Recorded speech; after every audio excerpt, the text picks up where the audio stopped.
তো বল্লামপুর রথ মেলা। তো আমরা একদিন আগেই চলে এসেছি সব কিছু ঘোরাঘুরি করার জন্য। এই তো দেখতে পাচ্ছ তিনটে এখানটায় আছে রথ। সবাই কিন্তু রথ দেখতে আসবে, কেউ ভুলে যায় না, বছরে একবার রথ হয়। সবাই বলছে বল্লামপুরকে জলপরি এসে গিলছে, তো জলপরি দেখব চলো। সাফ সাফাই চলছে আর কি, ভিতরে কাঁচটায় সাফ করছে। কিন্তু বন্ধুরা জলপরি তো এসে গেছে, কিন্তু এখানে বহুত জন দেখার জন্য রেডি আছে, কখন আসবে কখন না। কিন্তু এখন আসবে না, ডেটের ডেট আসবে, এমনি আসবে না।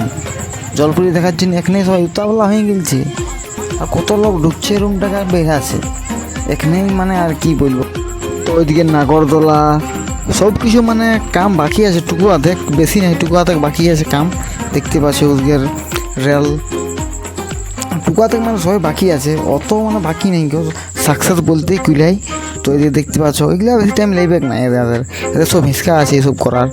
সব দিকে মানে মাল এদিকে ওদিকে ফেঁকা ফেঁকি আছে আর কি। টুকু তাহলে যাই যাক, মিনা বাজার দিকে দেখা যায় যাক না বন্ধুরা। মিনা বাজার তো পুরা রেডি, মানে সব কিছু রেডি হয়ে আছে, ত্রিপাল ঢাকা দিয়ে, কিন্তু পুরা রেডি হয়ে গেছে মিনা বাজার, পুরা ফুল কমপ্লিট।